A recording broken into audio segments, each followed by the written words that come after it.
Hi, everybody. It is Karen Barbie, the baby boomer belly dancer, back for another episode. And today we have with us from Austin, Texas. Not originally. You might talk about that. Born there. Oh, okay. See, I've already learned something. We have with us Bahaia.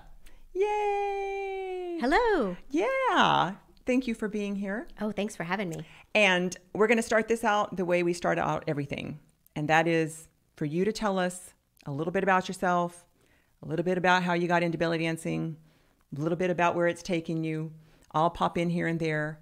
You just were talking about how you've listened to every podcast that we have in preparation for this. So you know that this could take up to 1 hour for you to introduce yourself. And I'll just keep jumping in there and finding those little places where our lives intersected or whatever. And we'll figure it out from there. Right. Deal?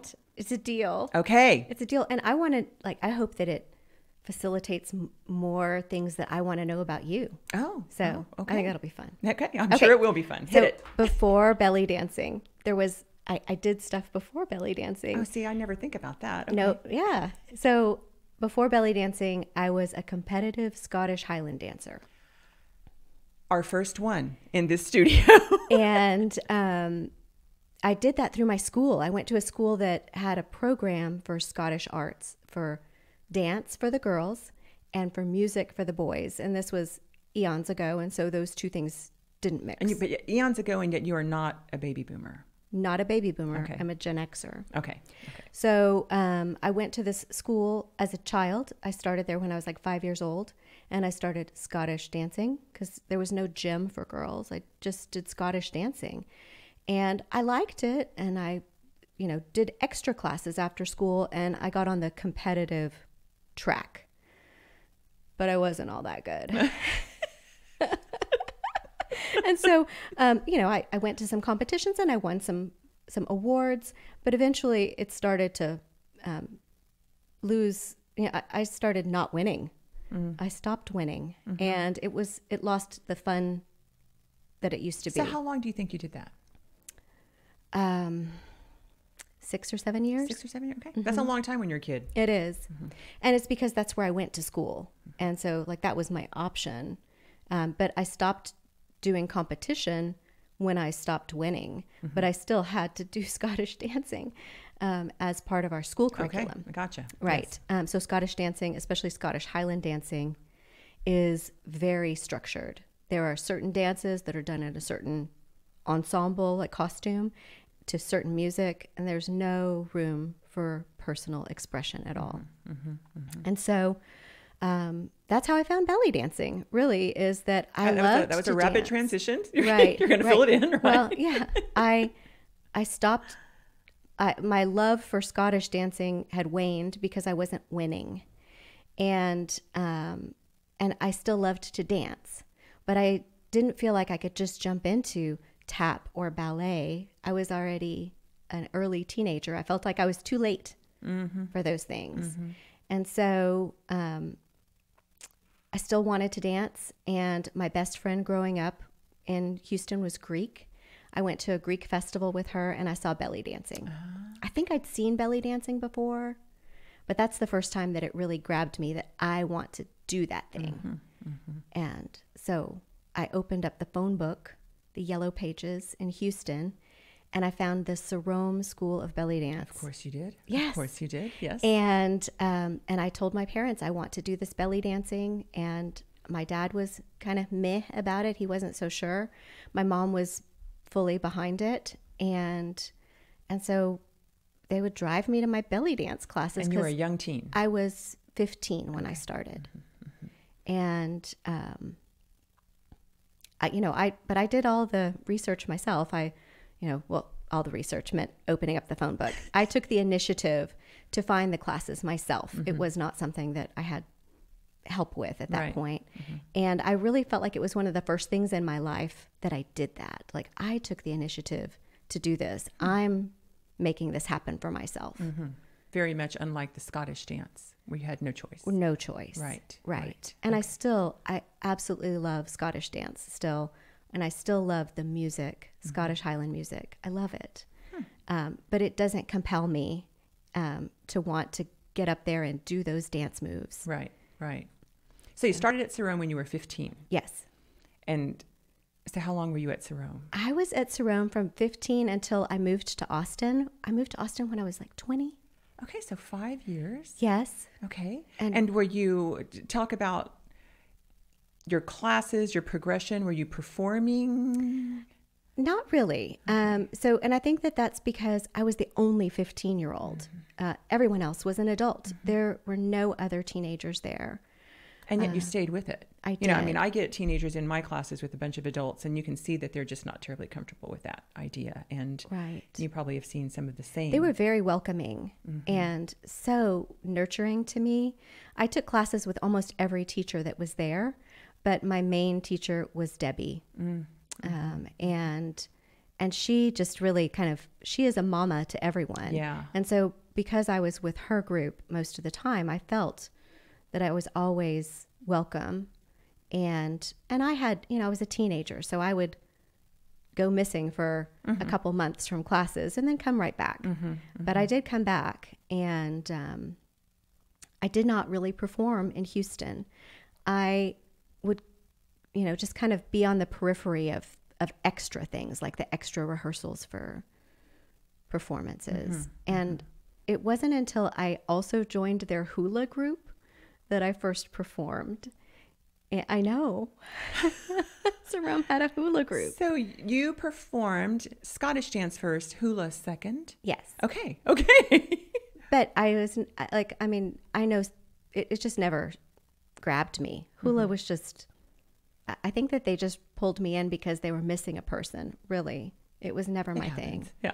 And I had to order, all the little eat right. boo pooey Right. things that it was never a passion for me. Okay. I just did it because that's what they told me to do. Okay. But my first performance, really, my first solo performance was at Ricasa. Your first solo performance as a belly dancer was at Ricasa. Yes. And this is after you'd moved to Austin? Yes. So I moved to Austin Okay. to go to college, and I started taking classes with Lucila. Okay. And that's where you where and I Debbie met Debbie. intersected. Okay. Yes, Okay. Debbie See, the podcasts weave together. and Janet, and it was me. Debbie and Janet had already been in that class, and I joined that class with Lucila, and we did some group performances to like Habibi Aini by the Sultans. Of course you did. And so your first solo was at Ricasa West? I assume. Okay. Ricasa West, I think 1991. No, was it 91? It could have been. Yeah, 91. Because actually, I was trying to think of when you came onto my radar, and you came onto my radar when I was teaching at a shimmy into spring. Was that what it was called? Dossie? Used to have those. And I can remember teaching a little workshop, and I wasn't married yet, but I was like a grown up. And this is bad. I wasn't married yet. I hadn't met my husband yet. I remember who I was dating. Okay, I remember who I was dating. So that was early 90s. 90 or 91-ish, Right. I want to say, And so that must have been shortly after you even moved to Austin. Probably. Okay. Do you remember what you danced to at Ricasa? It was a Hakeem song.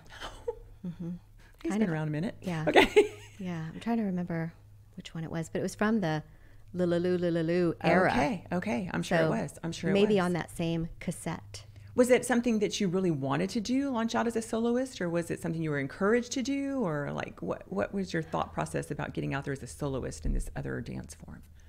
I don't know. I think I felt safer performing out at Ricasa in front of an auditorium full of people I had never met than from performing in front of these other people who were my peers in class. So in Scottish Highland dancing, was there ever a solo thing, or was that always group? Always solo. Always the competitive solo. nature. The competitive is always solo. Style. So you're used to being out there by yourself. Highland dance is in itself a solo kind of didn't realize it. dance form. I'm learning so much. Right, and then there's also like the reels, and those would be the folk dances where you dance with a group. Okay. But I didn't compete in that segment. I only competed in the Highland dancing with solo performance. Okay, so you were used to performing by yourself. I had performed by myself. Okay.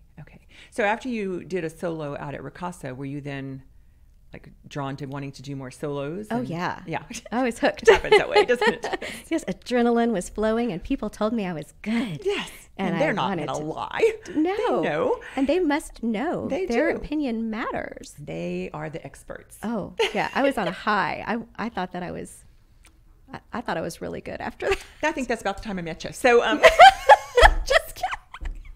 Oh. That was a joke. It was a joke. Okay. So you took classes from Lucila for how long? Oh, a couple years. Okay. And then what happened in Austin? I also went through all of the instructors at UT Informal Class Program. And because I met all of them, I started dancing at Mirage. Mirage. Mm-hmm. Mirage. I became a Mirage dancer. Okay. Okay. Yes. Mm-hmm. Mm-hmm. And I don't remember. I don't know how long I was with Mirage. It seemed like a long time, but that was then, and this is now. I did start teaching through the UT Informal Class Program. Okay. And I had one of the instructors there, Jeanette. She gave me her syllabus and went through all the moves that we had to teach at level 1. Like, there was a program, and it was, it wasn't structured in the way that we might think something is structured now. Mm-hmm. But for the time, it was more organized than any other belly dance curriculum that I had seen. I loved that because coming from Scottish dance, I was used to organization and curriculum. Mm-hmm. And although I like the flexibility of belly dance, the personal expression, I was really frustrated when I went into belly dance classes at the lack of structure within the classes. Yes, coming from ballet, I felt the same way. So yeah, I understand. Our little Western minds are like, very much so. This is just all over the place. But I need more. I learned a lot from Mirage. I learned a lot about readiness for performance, and we did group pieces. And even back then, I can learn choreography. I love choreography, but I am not, and especially wasn't then, the best team player. Mm-hmm. We've all had those moments. Yeah. So I butted heads a little bit with my troop mates. Mm-hmm. I definitely wanted to come in and run the show. Mm-hmm. Well, yeah, after all, you did a solo at Ricasa, and everybody thought you were... solo at Ricasa, and people liked it. But and that's just my way. Like, I will tend to go in and try to run the show. Mm-hmm, mm-hmm, mm-hmm. Yeah, I understand that too. At least I know myself. That's true. That's true. I can warn people. Yes. You better get your act together, or I'm going to get it together for you. Yeah. Or you're going to run the empire. Yes. Yeah. So, all right. So now we've been through Lucila's, and then you were at Mirage dancing. Mm-hmm. And were you gigging any in Austin, or? I did eventually, and my gigs are also thanks to Jeanette and another dancer named Julianne. Do you remember Julianne? I do remember Julianne. Beautiful curly hair. Yes. So Julianne was having children, and so she was backing out of her life as a belly dance gig dancer, and Jeanette was gigging so much that she needed to call in the reserves. And so both of them, again, like, went through what it takes to do a good show, and what what values you need to have as a performer, punctuality and communication. Like, I really got good training. Yeah. Great training from them. And they were so generous with their knowledge. I feel like I had the best possible start in the kind of belly gram world, and doing gigs that were mostly novelty type performances. And they're like in your early 20s at this point. Yes. Yeah. Okay. Yes. All right. And then what happened? Everything. I had the ability to go to a lot of workshops, and at the time I didn't have really serious relationships. I was single, and the only thing I spent my money on was belly dancing. And so I would spend my money, like my spring break from college, I didn't go to Cabo. I went to a Ricasa, went to belly dance events. And so that, I think, is what helped me solidify what my specific interests were, is that I was going to so many different workshops, and taking with many different people, finding what I liked, and then seeking more of that. Okay. So by doing all of that, I made friends with people all over the United States. And I didn't feel like I was trapped in this one little circle of Austin. I felt like I I had connections, and from those connections, many other opportunities came. Right.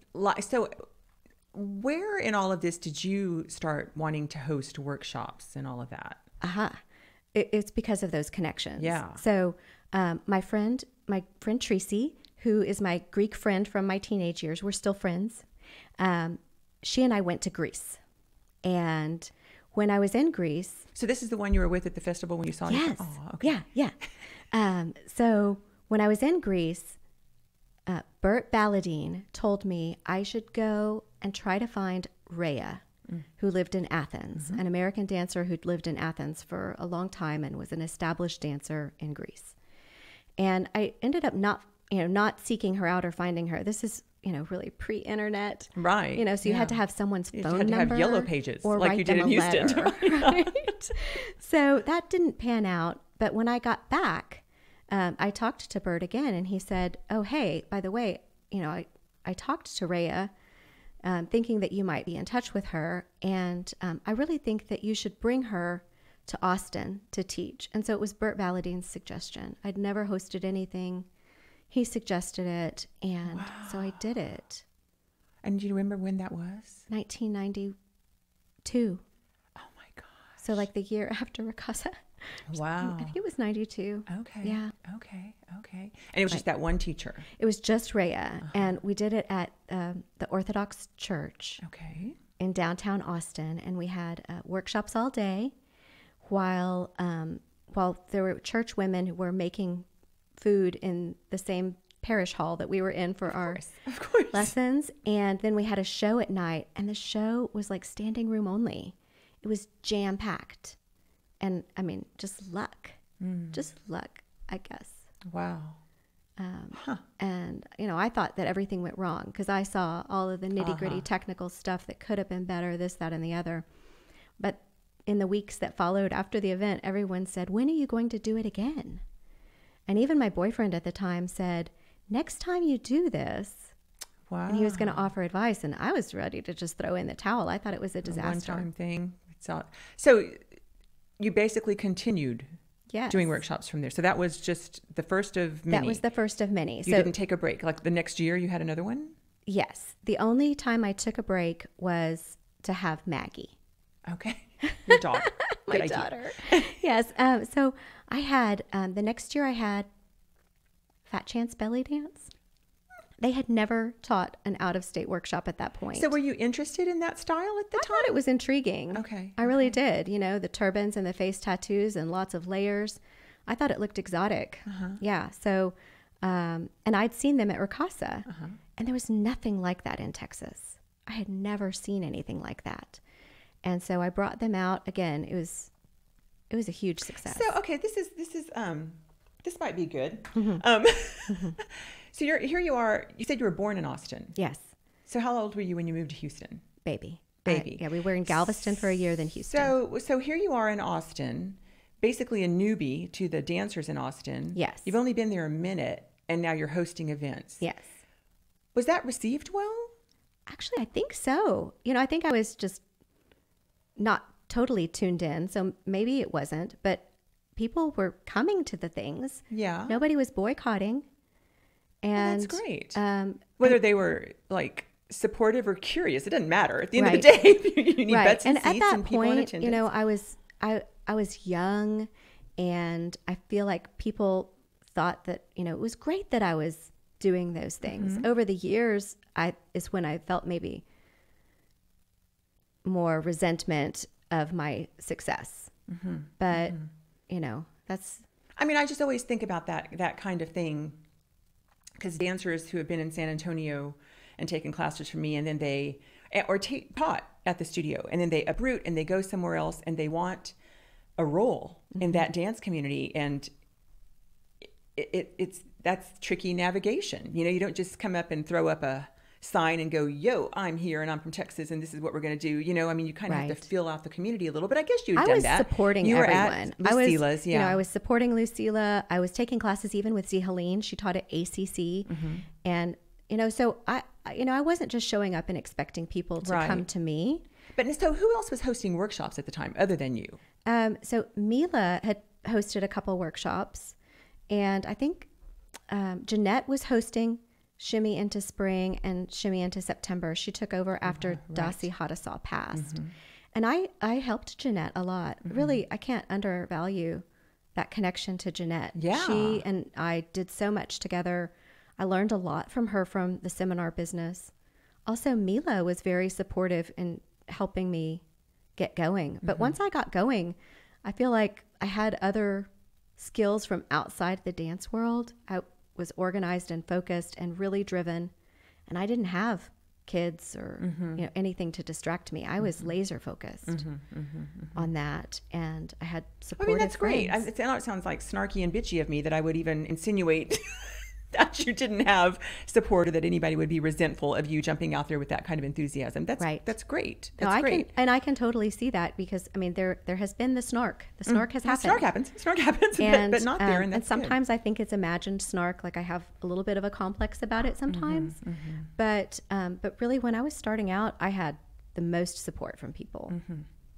I think it's when I started branching out and teaching seminars on my own and getting more recognition as a dancer and a teacher is when things maybe got a little snarky. As you were doing that and still hosting workshops, like you felt like there was that relationship that brought the snark, or just the fact that you were out there as a teacher? Just the fact that I was out there. Just the fact that you were out there. Yeah. So when did Austin Belly Dance Convention start happening? I would say it started with Rhea. Okay. It's It just just a didn't have name the name change. yet. Right. So I had the seminar with Rhea was called Athens Meets Austin.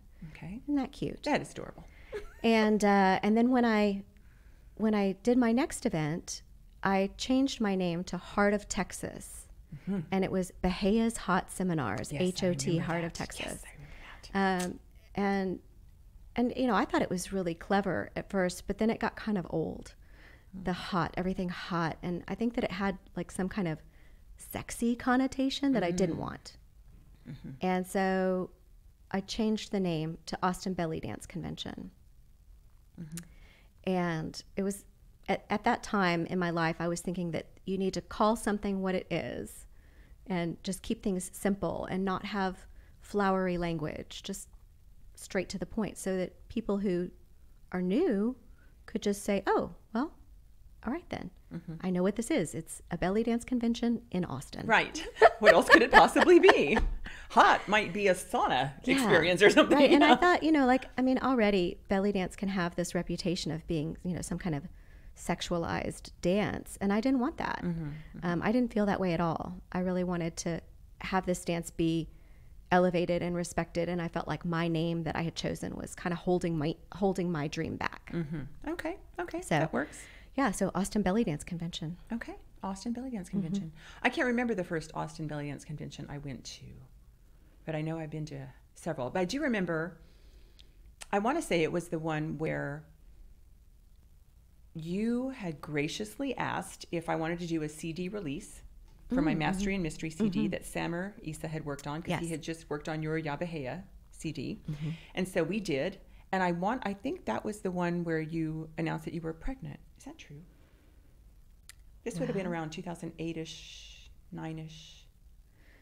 Yeah, Maggie was born in 2009. Okay, I think it was 2008 is when the CD came out, and I want to say that you got up there and you grabbed the microphone and said you were going to be taking a little break, and that was why. It could be. I know it's some hot seminar or some Austin Belly Dance Convention was when I announced that I was taking a step back. So yeah, I think that was it. So all right, so I just timeline is all over the place. All over the place. So I'm going to try to fill in here because I just leapt to Samer Issa, who is a keyboard player in Houston that you and I both knew because of Houston clubs. Yes. So talk to me about that Houston club thing. How did all that come about, and how long were you there, and any other fun stuff? Right. So, I always draw a blank on the year, but at some point in Austin, I'm going to digress to Austin again before I go to Houston. I was asked by a woman named Zayn El Jundi if I would perform in one of her Hefle events at La Zona Rosa. And she had a whole group of her own students, but she was looking for someone who was strong, soloist, and the kind of person that would get like a lot of applause at Ricasa. yes, yes, a kind of person who might know how to dance to a Hakeem song every now and then. No, but she asked me to be part of it, and you know, she had a reputation of being a very strong personality, and I thought it would be a great opportunity to just take a back seat to someone. And so that's something that I love to do, because I'm usually the person driving. And so sometimes I like to just take a back seat and let someone else make decisions. And that's one of the reasons why I started working with you. And so I started performing in her events, and she would pick out my music and she would pick out my costume, and I would go to rehearsal and she'd tell me what to correct.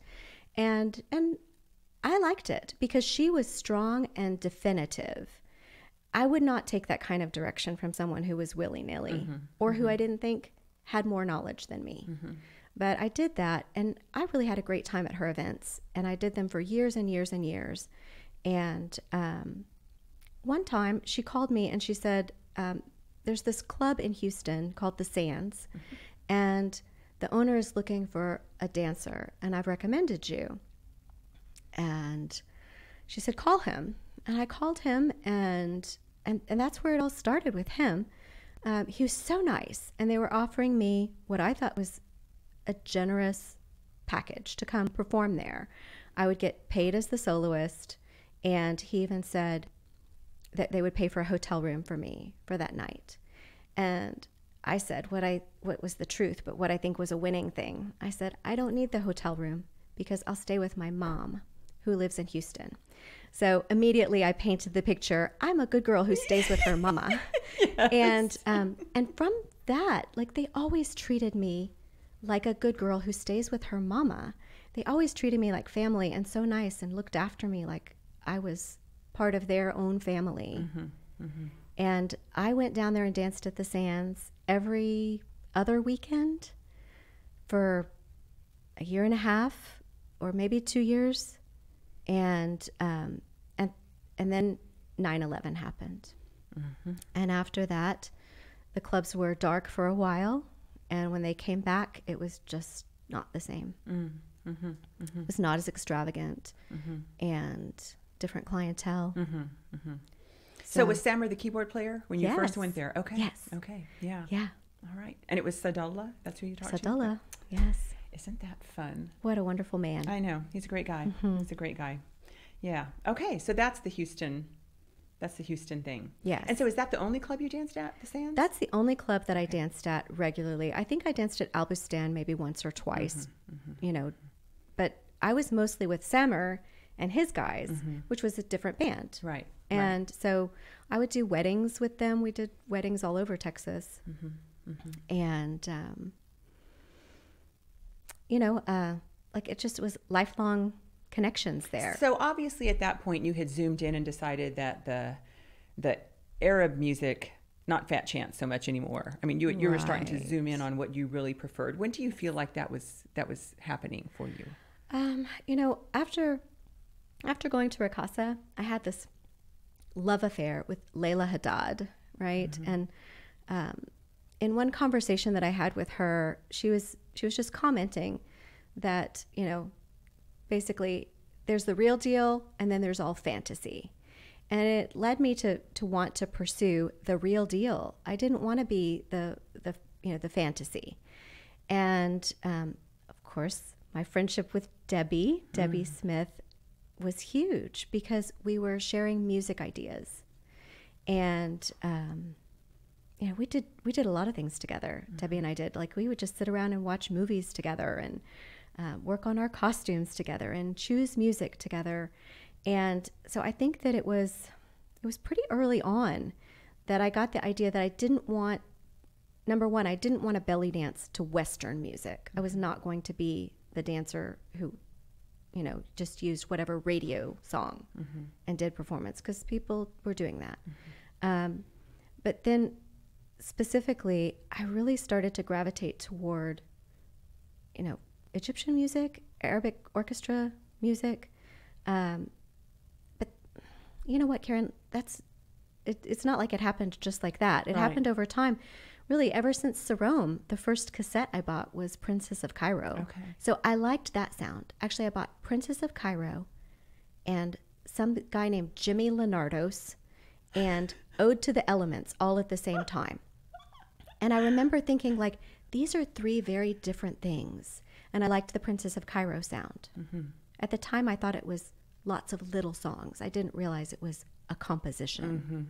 Mm-hmm. Mm-hmm. I'd been listening to what I consider good music the whole time. From the very beginning. From the very beginning. Okay. Yeah. So, yeah, I don't know. I love Arabic music. Mm-hmm. And I went for a very long time where I would not listen to anything else. Even though all my friends, all around me are listening to punk rock and all this other stuff, I'd go out to those clubs. But when I was home by myself, I was listening to Arabic music. Mm-hmm. Mm-hmm. Still? Not as much as I'd like to, To consider husbands, children. Yes. Yes, I have other music playing in the house, but when I'm alone, yes. Okay. Yeah. All right, so let me ask you this. So you were doing workshops in lovely indoor hotels, mm-hmm. and then somewhere along the way you decided to do this camp thing. Yes. Because you're a camper. That was hilarious. Camper. When I learned that, when I went and did my only camp I've ever done, that's not entirely true. I did go to Mendocino one year, but I dragged myself through that. But when I went to your camp, when was that? 2019? 19. Yeah. Yeah. And, Seems like you're yesterday. like a pro camper person. Yes. Like, I look at you and I just think that you would demand the Marriott wherever you went, at least. And I do. If I'm going to be in a hotel, it better be a damn good hotel. But you will camp. I will camp. And you will camp well and be happy about it. So how did this all come about? As a child. But why a dance camp? How in the hell did you decide you wanted to do a dance? Well, I went to a camp as a child called Camp Arrowhead. Okay. And that's where we had our first dance camps. Okay. I was like a third generation camper. Okay. My cousins went there, my aunts went there, and their grandmother went there. So like ingrained in this send your children away for the summer kind of thing, which is genius, right? Yeah, I don't know. I experienced so many things as a camper. At 10 years old, I was shooting a rifle. I was riding horses. I was swimming in a river with water moccasins. Like I was out there living life. Ooh. Right. And so I was talking about that. We were at a Little Egypt event in Dallas. Okay. It was the Dina workshop. And I was talking with some friends about people being able to just do things, like, just do things. And I was saying that one of the reasons I feel like I can get out there and just do things is because of camp. At that age, I learned, like, just try it. Nobody said, ooh, guns are dangerous. Mm-hmm. Mm-hmm. They handed me a rifle and try it. Told me, pull the trigger, girl. Survival of the fittest. We'll see how you do. Yes. And so I was telling all these people, I'm like, I really think that more people need to have that experience. And granted, we don't shoot guns at my dance camp. Not yet. I didn't see it. But I thought that it would be good for people to get away and just experience nature and try something new, swim in the river. And, I wanted to offer that experience to other people with belly dance added on. And it just sounded so crazy to me. And I knew it was going on up there a little north of me, but I didn't really pay much attention to it because the C word is a 4-letter word and I just don't pay attention to it. But then when you asked me to do it. Camp, right? You're still talking about camp. Yeah. Mm-hmm. Camp. And I thought, well, and you assured me that it was pretty puffy camp. And it was fantastic. Thank you. It was so great. And now we'll see if it continues. Because, right. We just don't know. We just don't know. Mm-hmm. But it is great. And you've done 15 of them or something like that. Yeah. Like a lot. For a while, I was doing more than one a year.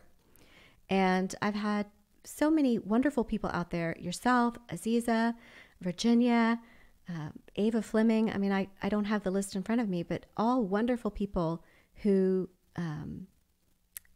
shared so much more than just what you get in a hotel. Yeah. We sat around the campfire together. We played, Arabic melodies on kazoos. Mm-hmm.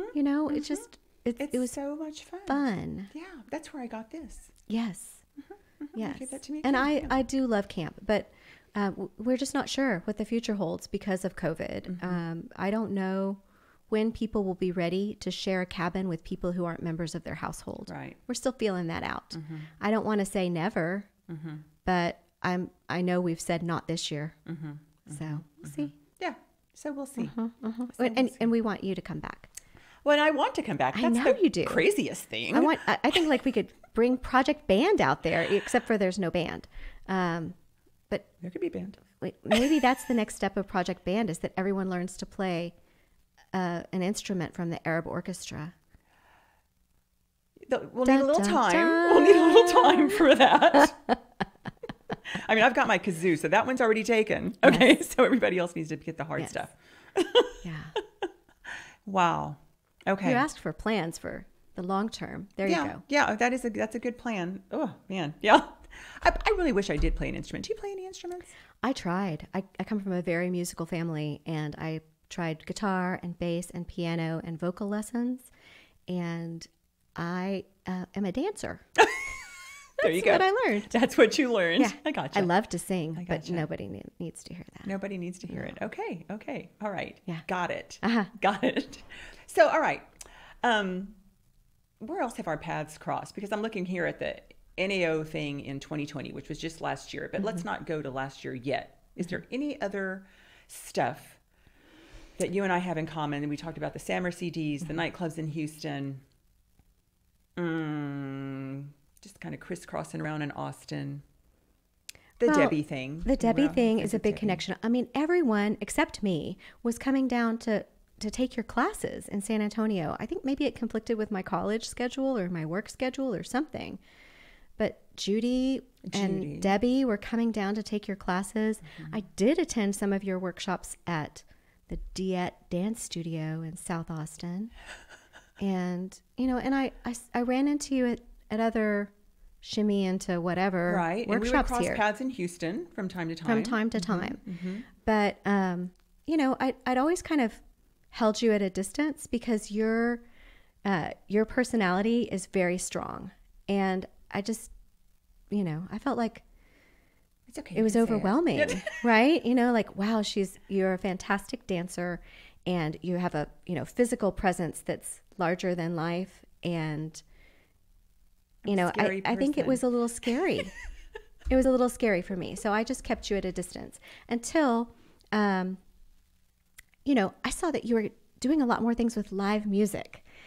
And I started coming down to your shows. In fact, you asked me to come down one year when you had Sammer and the guys play at the Jump Theater. Right? That must have been... That was right around the time of my CD release, 2005-ish. Yeah. That would have been like around the 10-year anniversary of my GBDACs. We're now coming up on the 25th. Yeah, but I do remember that. So I came for that, and then I saw you starting to do more and more live music at Give Belly Dance a Chance, the annual show. And I thought, well, how do I get in on that? Yeah, as everyone should think. I saw some of my friends, I think it was Jamie. I was like, well, why is she asking Jamie and not asking me? And I thought to myself, well, she's not asking me because she doesn't, she has plenty of other people in her own studio, and I have not asked. So that is my policy now, is that when people don't ask me to do something, I want it, I'm going to ask. Isn't it funny how many decades it takes us to learn that? And so I did. I think I asked you to be part of it, and you said it was only for Project Band dancers or something like that. But I did have you as a guest dancer, you did, right? You did. Yes. And then I said, well, I want to do more of that. And so what do I do? And I joined Project Band for a year. I was probably your worst student ever. No. I was just, No. I was really taking advantage of the live music. But hey, I paid for it. It's a lot to manage. That's so funny. That's the way to look at it. I paid my fee. Right? Yeah.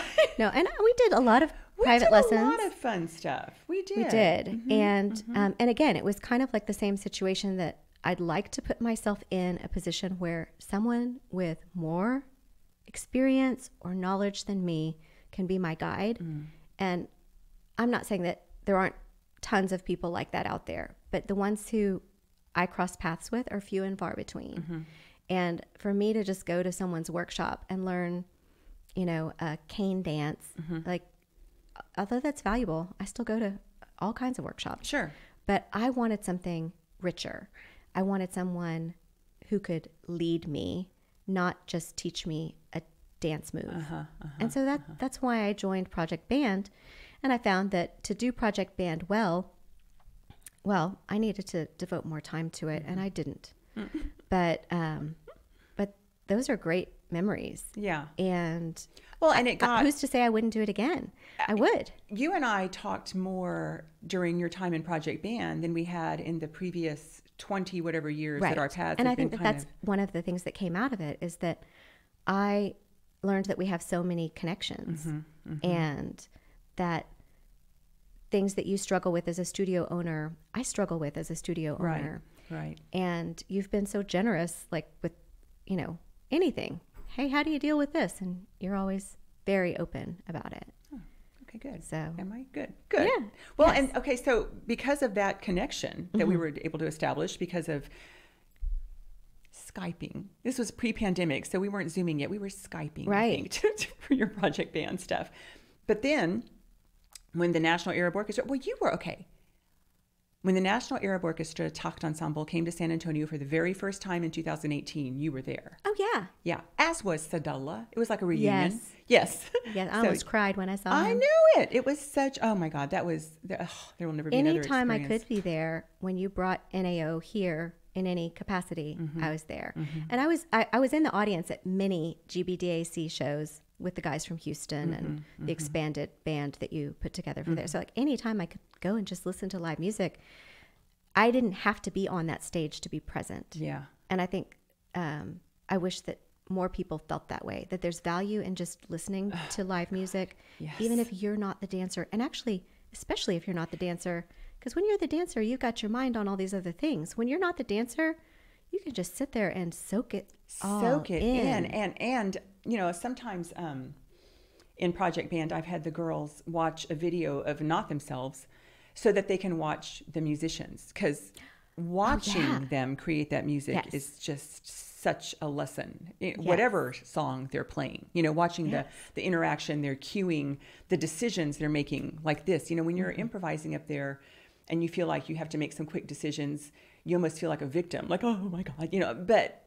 when you realize that those guys are back there and they're doing it all the time on the fly, just, cut this section, jump to this one, repeat that, take it, so-and-so, it's so, sitting in the audience and watching them. Like back at the Sands when I was there, and that was the real reward, was hanging with the band. Yeah. And just being with them and talking to them about my music. And I think, at least for Sammer and the guys that he'd put together, most of the dancers they'd worked with prior to working with me were like, play ballady rhythm for me, or do you know Princess of Cairo? Or whatever. But they didn't have as much hunger for the music. And so I would sit and I would just pick their brain after the show and ask questions about the songs, the instrumentation, the order that they take their individual solos. And, I just loved that. Yeah. And so to me, dancing, at least at the Sands, dancing was a great thing, but it was really secondary to my interaction with them. Right. I felt like I was part of a thing that was bigger than me. Yeah. Yeah. And I loved that. You were. Yeah, you were. Still are. It's funny because this is kind of sort of like we were talking when we were at lunch just a little while ago about just the whole idea of time. Like last year during the pandemic, when there was all this time to do things, and yet you can get into a point where you have too much time, and so you're actually not productive because there's this perception that I've got all this free time and I'll get to that. And I was telling you I had that experience yesterday when I had a big block of time. At least it wasn't a whole year. No, it wasn't. And this is making me think, like, talking about these experiences with these musicians as we're traveling out of town to dance in Houston, how maybe we were the lucky ones for not living in the city with these guys. Maybe we were in a different mindset. Like, okay, I'm here for this weekend. I need to get all I can, and just like grabbing. Whereas I've watched so many dancers in Houston dance in a club and then they leave, and I'm like, oh, Like, Right. why would you leave? I would stay The till like band is 4 in the morning. Of course you would. Of course you would. And you would soak in every sound, and you would notice how it sounded different this week than it did last week. What are they doing differently? Why is he singing it this way? And all of this data was being collected and assimilated, and it comes out in your dancing if you're really curious about it. And so I'm just going to say that we're the lucky ones that had to drive 200-300 miles to go do these gigs, because damn it, you're going to make good use of that time Definitely. that you're there. Yeah. Definitely. And, you know, like tooting my own horn, I think they loved me. I think that Sadala's customers, the clientele that went there, loved me. Well, okay. I think the band loved me. They did. You and I both danced at his wedding. Do you remember Sadala's wedding? Oh my God. Barely. Yeah, you and I. Yeah, we were there. We were dancing. I have some vagaries. I do remember that. Wow. I do. Yeah. Mm-hmm. Yeah. You know, I feel like there's so many reasons why they could have chosen another dancer other than me. I have tattoos. You do? Right? How long have you had those tattoos? Forever. Really? Yeah. From I got my Scottish first dance? tattoo when I was underage. Oh, God. I know. Okay. Yeah. No. No. You're not supposed to get tattoos before you're 18. So I didn't have tattoos when I was Scottish dancing. Okay. But I got my first tattoo, I think, when I was 14 or 15, something like that. Right. But they never had a problem with my tattoos at the Sands. I thought I needed to wear body stocking. And so the first few performances, I was like super covered up. And they're like, why are you so covered up? Like, what's this? And I was just trying to be respectful and cover up my tattoos and do what I thought I needed to do. I danced many times at the Eastern Orthodox Church in Austin. They would bring in Trans-Arabian sound. And actually, that was my first time dancing with live music, was with them. Oh. So this was before Zane sending you to Houston. It was even before Zane was involved in the Eastern Orthodox Mediterranean Festival. So, and that's where I met Yasmina Samahi and Ibrahim Samahi and a lot of the other guys.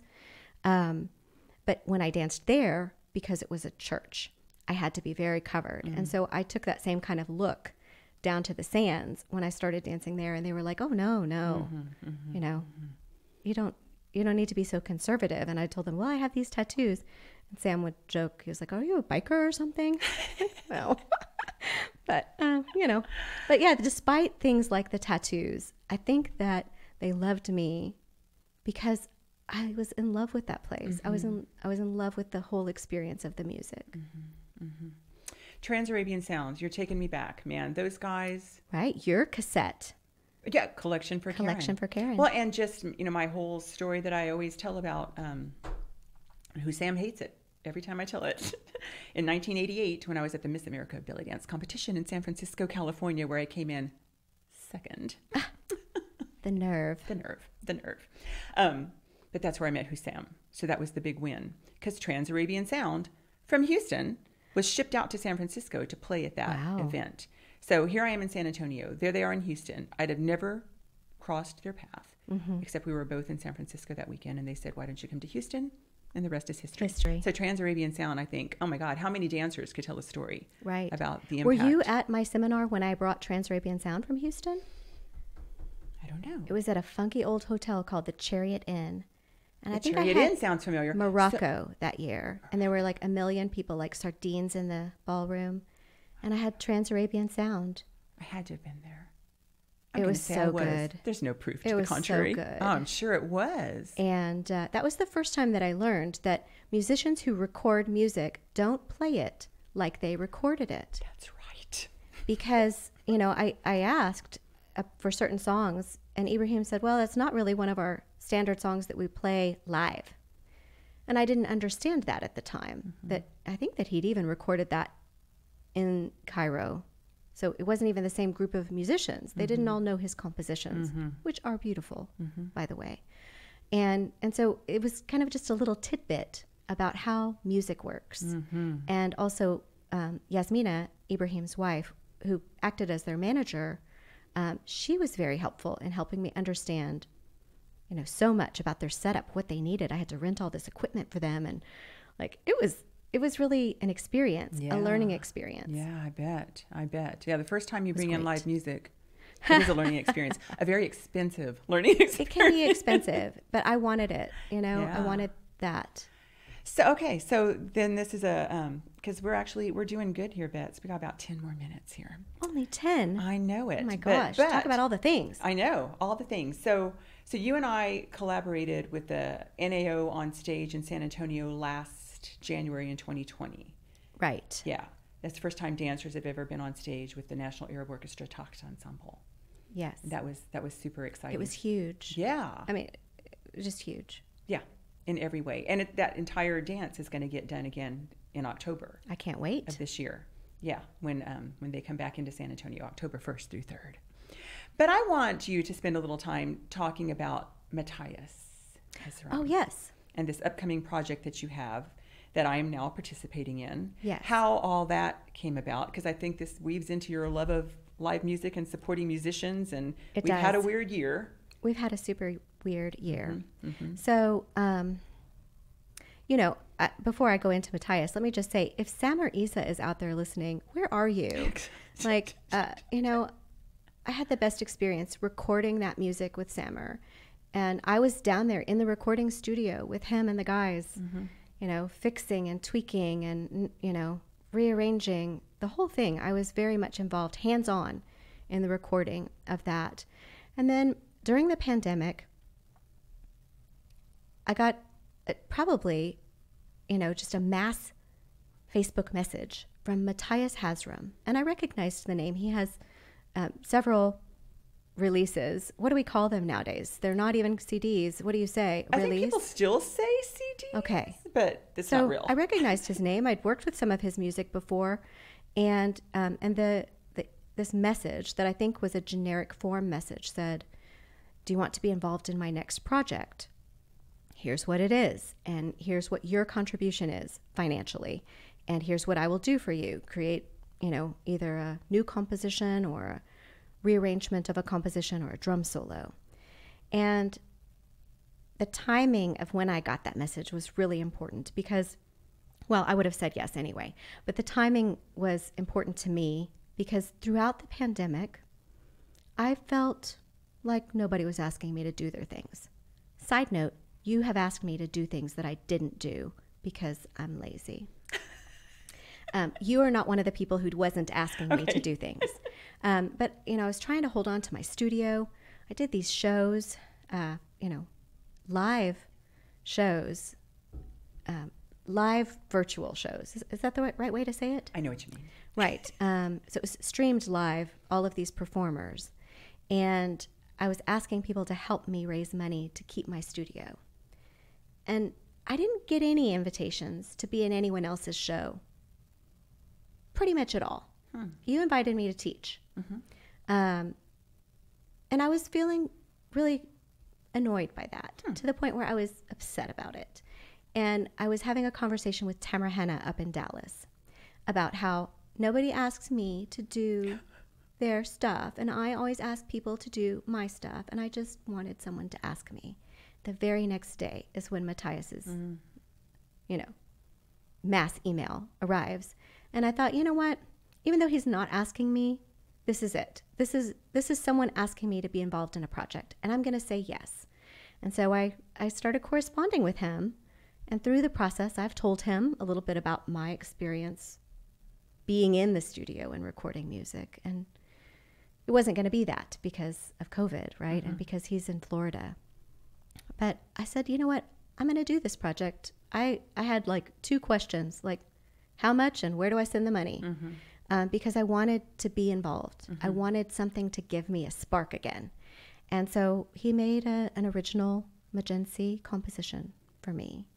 And that one will be released sometime very soon. It's going to be on the Julia Farid album. I think I'm saying that wrong. It's probably Julia. Fatted. But I'm in my little Texas accent. I'm going to say the Julia Farid album. So that's coming out soon. And in the conversations with Matthias, knowing that I have had an experience releasing my own music, he said, well, why don't you do it again? And I said, well, the main reason is because I can't afford to do it again. And he said, well, why don't you do like we're doing with the Julia Farid album and get some of your friends together do you have friends who like Arabic music? And I thought, yeah, I do. I have too many, even, you know, to be able to narrow it down very good. But I did narrow it down. And the dancers that I've selected to be part of this project, including yourself, are people who I know have a passion for good Arab music. And so who all is in this? Oh, okay. I better not forget anyone. You won't. So me and you, there's 7. Okay, so let's count them out. Okay. Yeah, it does. 2. Right. Me and you, there's 2. Roxanne Shelby from California. Tamara Henna, who is my BFF up in Dallas. That's 4. Ahava from California. Lily Sai, who is from Austin, who is also my dance partner for a long time. And one more, Adrienne from Los Angeles. Okay. Yes. This is the 7. Is that 7? That's 7. You did it. Whew, I hate forgetting people, right? Yeah. Like there's nothing, Especially on a recording. nothing worse than that feeling. Like, well, what about me? You were just complaining. No one remembered you. That's so awesome. that's who's on that the upcoming release. Right now, the working name is Bahaia and Friends. I don't know if it's going to be something else, but right now it's Bahaia and Friends. Okay. And we have really some exciting pieces. We have a couple original Majensi, a rearrangement of Kulthum, a rearrangement of Ayuni Sud. I know. And a couple drum solos. Okay. And then I hear that there's going to be a folkloric cocktail that sounds really exciting too. Okay. That's what I hear. That's awesome. Do you have any idea when that's going to be? I mean, I got one of them. I'm listening to mine over and over. So. I don't actually. I was really thinking that it would be toward the middle or late summer, but the process is so organic. I can't pin it down. Well, and you're dependent on 7 people getting back to him. Right. There's actually going to be 10 pieces because I'm doing 3 pieces all to myself. So yes. Okay. So he has 10 compositions to work on, and I know that he is in the stage where it's the rough draft is passed, and now it's the fine tuning and the edits. All right. Beautiful. I know. I wish I knew. You and I like to schedule things, don't we? I do. I do too. Yeah. Everything has to be in a calendar. That's or why I had a spreadsheet. C-section actually. Okay. It's because I was like, just look, can we get this on the calendar? Yeah. This is guest shit. It's not fun. No. All right. I'm going to ask you 2 questions. Yes, 2 final ma'am. questions. And these are good. Okay. Ready? Yes. Do you have a hero in the belly dance world? Like I'm thinking, right? I like to think about this personally. And the answer kind of changes a little bit here and there. But do you? Yes. Above all, Ida Noor. Ida Noor. Why? When I watch her dance, I think in my head, that's exactly what I would do if I was that good. Every time. It's like immaculate. Every move that she does just seems to be right for me. She is on the softer side of movement quality, very lyrical, and I just love her dancing. When I first saw her on video, I didn't know who she was because the name was written in Arabic, and I asked Shireen El-Safi.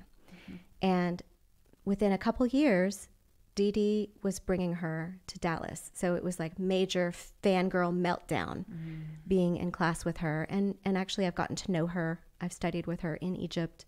And, now like she's more than a teacher, but we still have that. I still have that respect for her. I wouldn't really say she's like family because she's not quite there. But I have immense love and respect for her. That's great. That's great that you could answer that question so quickly. Having been involved for so long. And there's so many people that I respect and admire for different reasons and just adore their dancing. But it's Aida all the way. Beautiful. I would want to be her. Okay, that's excellent. Okay, and then my final, it's kind of a 2-parted question here. Okay. And this is fun. Like I've never had this closing question thing. So this is new? You're like totally guinea pigging here. Love it. Totally guinea pigging. So all of this time in belly dance, I'm sure you've seen lots of changes. Okay. I want you to tell me the thing you see that's changed, that is your biggest freaking pet peeve, and then the thing that you see that's changed, that you see as the biggest benefit in this industry. Oh, wow. You need that Jeopardy music or something while I think about this.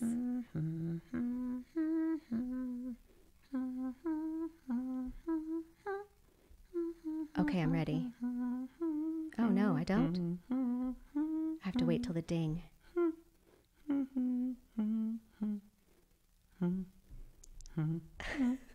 Okay. Okay. All right. My biggest pet peeve, and I might be treading on your territory here. My biggest pet peeve is belly dancing to Western music. Oh, no, you're not treading on my territory. Let me just quickly say why. It is never the end. We use it as a means in Project Band. It is never the end game. Okay. Okay. Carry on. So it's a pet peeve because, and it's not to say I couldn't enjoy some of it. And it's also not to say that I have never done it myself, because I danced to Santana once or something. It's fine in a comedy setting. It's fine belly dancers dancing for other belly dancers. But I feel like it's wrong for so many reasons. And one of them is that you shouldn't get off that easy. And, like if you want to study this dance, you have to study the music that goes with it. I would not put on a folklorico costume and dance to Van Halen in front of, people who know folklorico. Mm-hmm, mm-hmm, mm-hmm. And that's just, I wouldn't do Chinese dance moves in a folklorico costume to Van Halen in front of anyone, really. Someone has somewhere, I'm sure. I know, but that's the ridiculous quality about it to me. Mm-hmm. And I've mentioned that to people who are like, why can't we just dance to whatever? Well, that's why. Mm-hmm. So that's one of my biggest pet peeves. And I'm going to say another pet peeve, I'm sorry, that everything is belly dance. I don't agree. I think that this is a dance. If your belly button is showing, it's belly dance. That's the rule, right? Just anything. Anything can be belly dance. No. I'm just going to leave it at that. Okay. And then the biggest innovation, is that what you said? Yeah, the positive. The most positive thing. So many positive things. Like I feel like belly dancing offers more than just the movement and the culture. I think that one of your recent podcasts, you were talking about movement therapy. I think that it offers a place for people to feel safe and encouraged and creative and expressive. It's almost like you kind of have to get all the pots and pans out of the kitchen and experiment with everything and then decide what you're going to make for dinner. Like you don't use all of that. But I think the belly dance gives people an opportunity to kind of see what's in the cupboard and get things out and play a little bit. But I always like to guide people toward, bringing it back to what I feel like the dance really should be. Okay. Is that an answer? That's an answer. It's an answer. That's valid. Okay. Yes. Okay. Perfect. Good. Okay. See, wasn't this fun? It was fun. I want to do it like forever. I know. We need to start scheduling and the next week with Bahaia. Yeah, right. Right. I'm just going to be here all day. I told you I was just going to. I just run right over things. Fantastic. Thank you so much for Thanks joining us. for having me. You'll be back. Oh, and so this I'd love is Karen to. Barbee, baby boomer belly dancer, and Bahaia, who's a Gen Xer. Yes. Saying bye for now. Bye for now.